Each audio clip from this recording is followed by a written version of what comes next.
So I would like to point out that I had the willpower to not title this video Lavender. Hi guys, welcome back to my channel. I'm so glad you stopped by today because today we are going to be making a lavender. But no, I just wanted to make a deer and I wanted to make it lavender themed, and I didn't think about the pun until afterwards when I was making the thumbnail. I thought it was funny. Anyways, let's get started.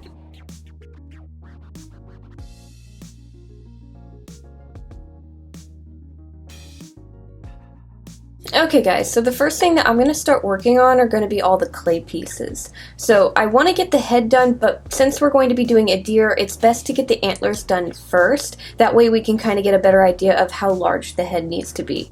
For this, you'll need to make a wire frame and start building up your clay on that wire frame. I decided to go with something a little bit more detailed and just kind of messed around with a more fantasy shaped antler where they're kind of fused together in more of a circle shape.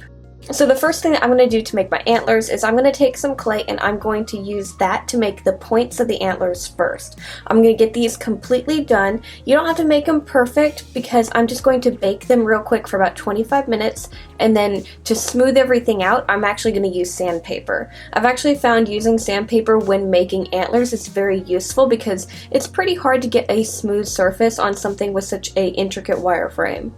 Also, it's a lot easier to add to it slowly, so like I said, I started with the points of the antlers, and then after those are baked and sanded, I'm going to add more to the wire frame, bake that, sand it, and then just keep going until the whole wire frame is completely covered and smooth with sandpaper.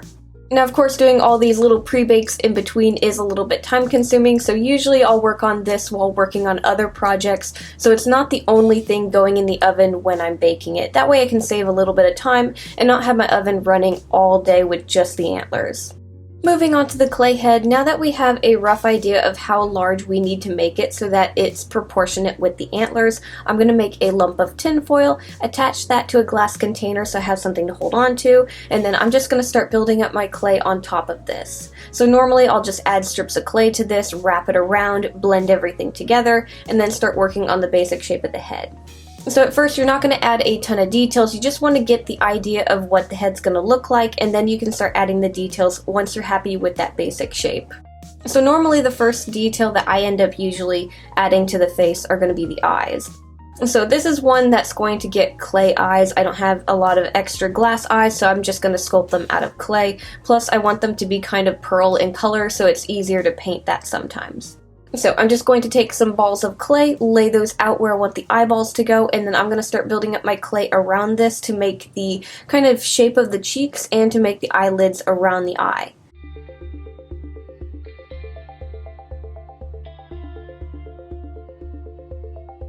Once I have that laid out, I'm going to use my tools and refine the shape of it, clean everything up, and make the lines as clean as possible. With something as symmetrical as making a pair of eyes, I tend to like to jump back and forth between the two eyes. I don't usually like to make one eye and then try to copy the other. I find it's really hard to get the same look after finishing a complete project and then trying to do it again. So I make them at the same time. I usually will start like the bottom eyelid and then I'll do the top eyelid, and then I'll make sure that both of those are completely matching before moving on to the next step of making the eye. It really helps to mirror the eye if you're just doing tiny bits of it at a time and not the entire thing. Once those are done, I'm going to move on to the nostrils. I'm just going to use my thumbs and kind of push into the end of the snout and figure out where I want those to go, very similar to how I figured out where I want the eyes to go. And then I'm just going to use my tools to kind of dig in a little bit more to make the indentions of the nostrils. Now for our deer, I'm going to be making the ears out of felt, so I'm not going to be sculpting them out of clay, but I am going to add some holes in the head, that way we can add the ears more easily. So it kind of gives us a spot to tuck them in and glue them into place. Lastly, you'll want to clean up the edge around the base of the head and then add a bit of a texture to the face. If you're wanting to fur the face like I am, I'm going to add fur trimmings over this to give it a fur texture. All you have to do is add a little bit of texture to the clay, so when you glue the fur, it has something to hold on to. If not, you're going to have to sculpt the texture of the fur into the clay before you bake it. So I'm going to put the clay head in the oven for about 45 minutes at 275 Fahrenheit. And now we're going to move on to making the hooves. Now with the hooves, I'm going to leave them pretty simple, but they will need a wire frame. So I basically just took a piece of wire and bent it in half so it was a little bit more sturdy, and I'm going to add clay to the end of this.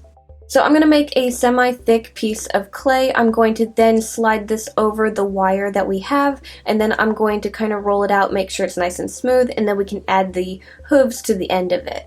So I'm going to start adding the detail of the back of the hoof. So I'm just going to break it up into the little toe pieces that are more upwards on the back of the foot, and then I'm going to take some balls of clay, kind of roll them out into some cones, and then add those to the front to make the very front of the hoof.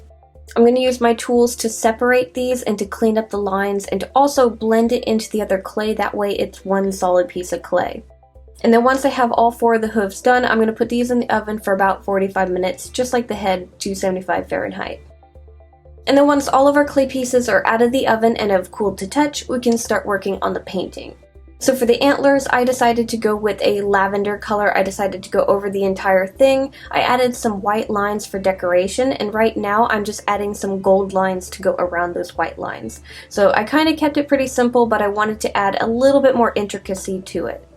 And then for the face, we are going to be furring it, like I said, but we still need to paint it. That way the color of the clay doesn't peek through the fur that we add.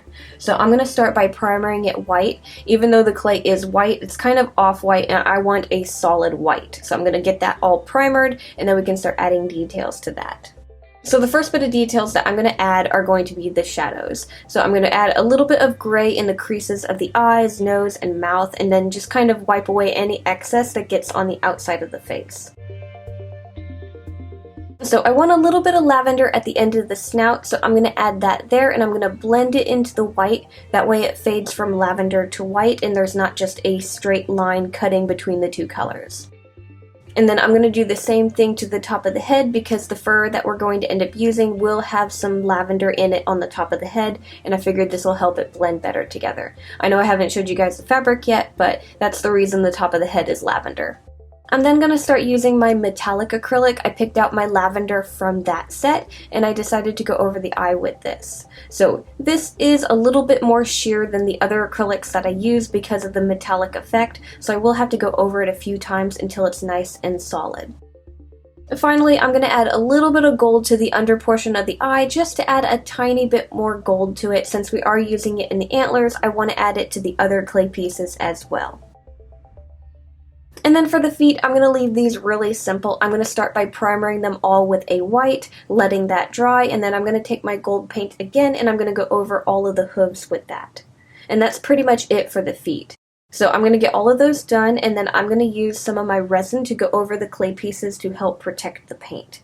Now, if you guys worked with resin before, you do know that sometimes it takes a while to cure. So since that's taking some time to cure, we're going to start working on the sewing now. So this is a pattern that I sketched out and I'm going to be using to make my deer. So we have it pretty simple. We have the main body, the neck, the legs for the front and back, and a little piece for the tail. Now the body fabric that we're going to be using, I actually made in a tutorial on how to sew markings into fur fabric, and I'll leave a link down below if you guys want to see how I did all of these little spots and stuff, but this is already sewn and that'll be in the other tutorial if you guys want to see how it was done. So we're going to be doing all the other sewing for the deer. So I'm going to start with the fabric for the head, and it's broken up into two sides, a left and a right, and I wanted the top portion to be a lavender, so that is also broken up as well. So I'm going to sew the lavender onto the white fabric, and then I'm going to sew these two pieces together. And then once we have the neck put together, we can sew this onto the front portion of the body. So I'm just going to take this and sew it into place. Now you'll notice that the fur for the body is already shaven, it's nice and flat, and the neck fabric is not. And that's okay because once we put everything together, we are going to be shaving it. Moving on to the fabric for the tail, I made this really simple. It just has a top and a bottom. One side is white and one is lavender. And I'm just going to take these and put them together and sew all the way around, leaving the base open so we can flip it right side out and stuff it. And then lastly, we're going to be doing the legs. Each leg has an inside portion and an outside portion. We're going to sandwich these together with the fur on the inside, and we're going to sew down the fronts of all the legs. We're going to do this to the front legs and back legs. And then once we have all that sewing done, we're then going to take our wire frame. I made a very simple one for this. I think I just had to reinforce a few wires for the heaviness of the antlers. And I'm just going to take this, figure out where the wires for the legs need to go on the body, cut some tiny holes, and slide our body fabric over the wire frame. Then I'm going to take my clay head and I'm going to glue this to the wire for the neck, and then I'm going to take the fabric for the neck and glue it around the base of the head. Now you'll notice that I don't have the antlers attached to the head yet, and that's because we're going to glue them into place last. That way they're not in the way when we're putting everything together. So I'm going to attach these to the inside portion of the back of the head. So when I'm gluing the fabric around the base of the head, I'm leaving the very top portion open so I have access to the inside of the head. And then once you have your head in place, don't forget to add the tail to the end of the body, and then we can start closing up our body and stuffing it. When I decided to start doing this, I realized I wanted to add a little bit more decoration to the chest of the deer, so I had a few of these leftover little decorative gold things. I actually used some of them in my tiger dragon, and I decided I wanted to use them in this piece as well, but I'm going to be sewing them onto the chest portion while I'm closing up the body instead of adding them behind the antlers like I did with that dragon. For the fabric for the legs, the inside portion is going to be sewn to the body underneath the wire, and then you're going to take the outside portion of the leg and sew it over the wire. That way the wire is inside of the leg when you're done sewing. So we're going to do this to both of the front legs and the back, and then we can add our clay legs to our wire frame. So I'm going to take a thinner gauge wire and I'm going to start wrapping our clay legs onto the wire frame. So I'm just going to take the wires that are sticking out of the back of them, I'm going to put them in place on the wire frame and then just wrap them together. Then once all of those are in place, you can take the fabric for the legs and glue them around the bases of the feet. Let that dry for a little bit and then you can stuff and close up all of your legs. Now that we have the body basically put together, we're going to start shaving that fur fabric. So I'm going to take my hair trimmer and I'm going to go over the legs and the neck and just kind of blend everything together and straighten up the shape of the body so it doesn't look so shaggy in those spots. So at this point the body of the deer is pretty much done. Now we need to finish the face. So I need to make some ears and we need to add those antlers. For the ears, I'm just going to take a little bit of felt. I decided to go with a lavender for the inside portion of the ears, and I'm going to add a tiny wire frame to them. So I'm going to glue some wires onto the backing of our felt, and then I'm going to glue these onto the backing of some white fur fabric for the backing of the ears. You'll want to let them dry for a little bit, then you can cut your fabric out, and then you can glue these in place into the holes that we have placed on the clay head. And we're basically doing the same thing with the antlers. We're going to take the wires that are at the very base of the antlers and we're going to glue those into the back of the head. Then we can glue the fabric around the base of those and close up the head.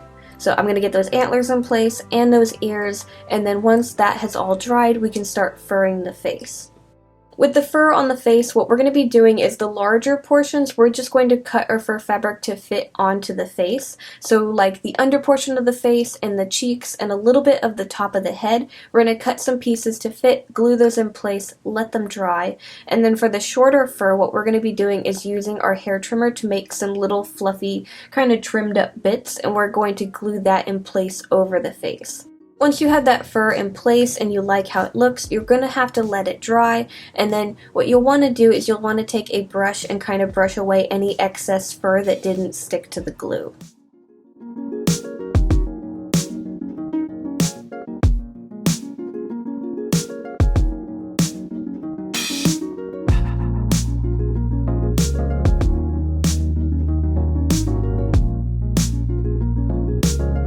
Okay guys, and this is our lavender. I had so much fun with this project. I apologize for the puns, I can't help myself. So I really enjoyed doing this project. I'm so glad I finally used the patterns that we did on our one tutorial where I made the fur marking patterns. I showed you how to sew them in and stuff. Again, I'll leave a link down below for that video if you guys hadn't seen it. But I'm glad I finally got to use that. I have one more pattern that was made in that video, and I think it's going to end up being a wolf. I just haven't decided on how to make it interesting. But anyways, I'm going to have our dear friend in my Etsy shop, so if anyone wants to buy him, check the links down below. Another link you'll see down there as well is a Redbubble link. I finally opened one for the channel. I just thought it'd be something fun to mess around since I have been kind of diving into digital art just a little bit. So that's down there if you guys wanted to check it out. Thank you guys so much for watching. Make sure to like, subscribe, all that fun stuff, and I'll see you guys next time.